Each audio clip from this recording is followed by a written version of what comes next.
Hi guys, welcome back. और आज की इस वीडियो में हम इस कोरेट सप्लाई की नॉइज़ को मेज़र करेंगे और मैं आपको बताऊंगा कि नॉइज़ को कैसे मेज़र किया जाता है, क्या क्या स्टेप्स होते हैं, क्या क्या चीज़ें हमें ध्यान में रखनी चाहिए। और उसके बाद हम एक SMPS बेस्ड सप्लाई से इसका कंपेयर करेंगे कि नॉइज़ में कितना डिफरेंस रहता है। तो सबसे पहले मैं आपको अपनी स्कोप का सेटअप दिखा देता हूँ कि मैंने स्कोप को कैसे सेट किया है। तो यहाँ पे आप देख सकते हैं जो मेरी कपलिंग है वो मैंने AC पे रखी है, क्योंकि मुझे DC सिग्नल को ब्लॉक करना है और मुझे सिर्फ नॉइज़ देखनी है। 20 मेगाहर्ट्ज़ बैंडविड्थ जो है मेरी वो लिमिट ऑन है, यानी कि 20 मेगाहर्ट्ज़ से जितने भी ऊपर के सिग्नल्स होंगे उन सिग्नल्स को ये स्कोप ब्लॉक कर देगा और मुझे जो भी मेरा 20 मेगाहर्ट्ज़ से नीचे का सिग्नल है वो मिलेगा। उसके बाद मेरी प्रोब मैंने 1x पे रखी है, बिकॉज मैं ऑलरेडी बहुत लो सिग्नल पे काम कर रहा हूँ और मैं नहीं चाहता हूँ कि मेरा सिग्नल और भी डिवाइड हो। 10x पे रखने पे जो सिग्नल होता है वो डिवाइड बाई 10 होगा, तो मेरा उससे रिजोल्यूशन कम हो जाएगा। और एक्विजिशन मोड पे हम चलते हैं। यहाँ पर आप देखिए मेरा जो एक्विजिशन मोड है वो मैं पीक पे रखूँगा और नॉर्मल पे रखने में कई सारी पीक्स मेरा ऑसिलोस्कोप मिस करेगा। मैं आपको दिखाऊंगा ये चीज़ जब मैं रियल टाइम पे करूँगा, तो मैं आपको दिखाऊंगा कि नॉर्मल और पीक पे रखने में क्या डिफरेंस रहता है। और मेमोरी डेप्थ मैंने यहाँ पे 40K पे रखी है। मेरी स्कोप की मैक्सिमम मेमोरी डेप्थ इतनी ही है। मेमोरी डेप्थ ज़्यादा रखने से ये होगा कि जो मेरा स्कोप है वो उस सिग्नल के ज़्यादा से ज़्यादा सैम्पल डॉट्स लेगा और इस मेमोरी में रख के मुझे रिप्रेजेंट करेगा। तो ये तो थी मेरी स्कोप का सेटअप और मैं आपको बताता हूँ कि मेरी प्रोब का क्या सीन है। सो गाइस, ये रही मेरी प्रोब और इस मेजरमेंट के लिए मैं इस ग्राउंड वायर का यूज़ नहीं कर सकता, बिकॉज इसे जब मैं कनेक्ट करूँगा तो ये जो लूप बन रहा है ये कई सारे ऐसे सिग्नल पिक कर लेगा जो मेरी सप्लाई जनरेट नहीं कर रही है, तो मुझे एक्चुअल रिजल्ट नहीं मिलेंगे। तो इसके लिए मैं इसे निकाल देता हूँ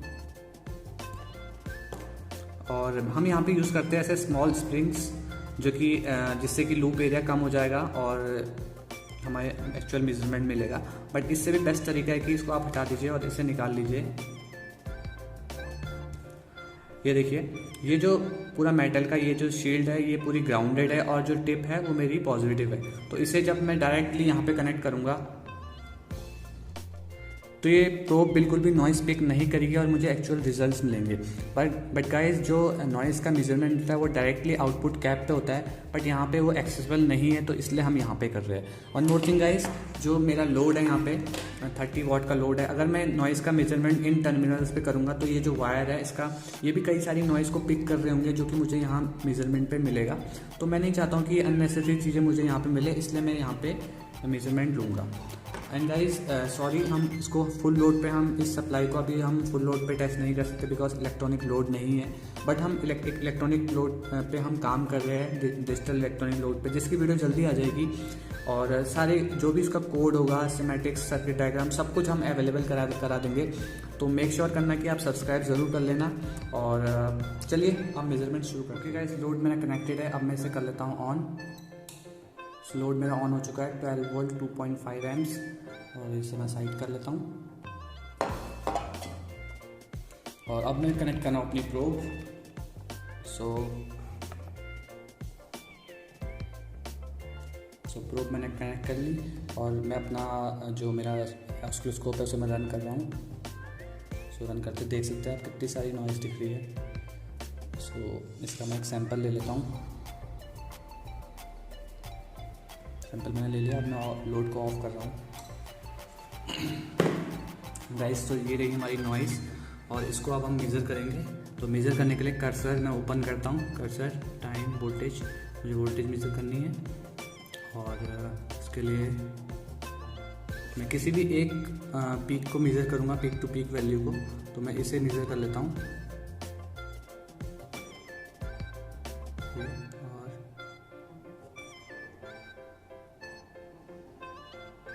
so guys, as you can see 5.60 milli volt peak to peak value मुझे मिल रही है। और इसकी जो मैनुअल है गाइस, उस पर आप देख सकते हैं यहाँ पे जो मुझे रिपल मिला है वो मिल रहा है 2 milli volt RMS, 2 milli volt, और यहाँ हमें मिल रही है 5.60 milli volt.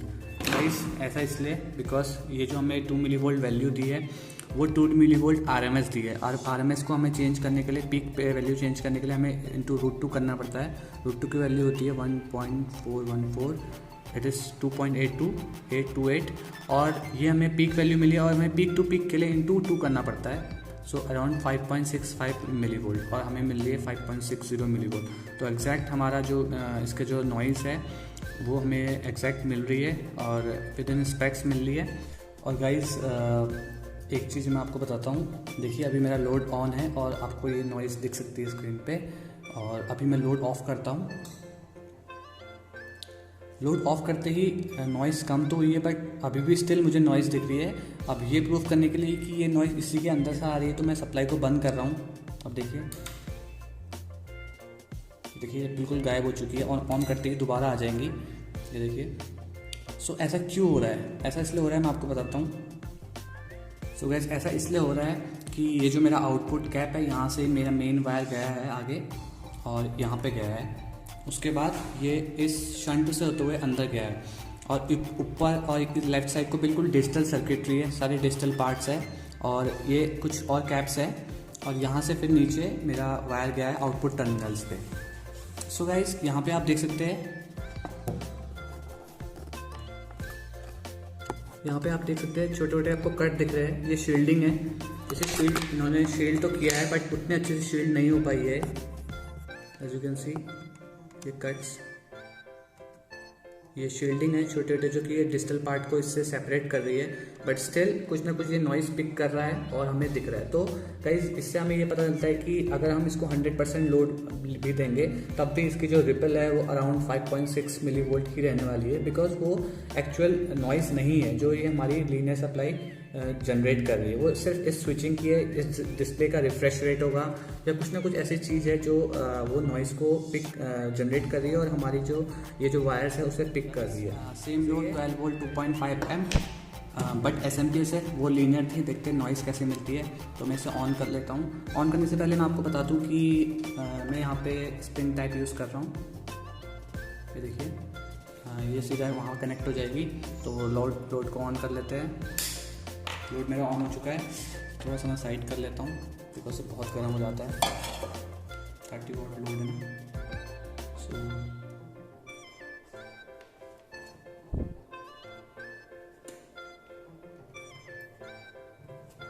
As you can see ये हमारी नॉइज़ है SMPS की। और भी मेरा जो स्कोप है 50 मिली वोल्ट पर डिवीज़न पे सेट है। तो मैं एक सैंपल ले लेता हूँ फटक से। So guys let's measure this. Measure के लिए कर्सर वोल्टेज पे ऑलरेडी है, नीचे लेता हूँ। मैं इस पीक को मेज़र कर रहा हूँ। सो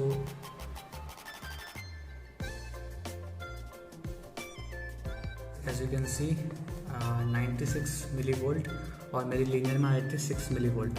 तो वो भी 30 वाट लोड में है। ये जब मैं इसे, ये 12 वोल्ट 10 एम की है, तो जब मैं इसे 12 वोल्ट 10 यानी 120 वाट पे लोड करूँगा तो ये वैल्यू जो है अराउंड 150 या 200 मिली वोल्ट तक चली जाएगी। बट मेरी linear supply still I think 6 milli volt के अंदर ही रहने वाली है। So let's see. I hope आपको ये वीडियो पसंद आई होगी। तो मिलते हैं नेक्स्ट वीडियो में। Till then bye bye.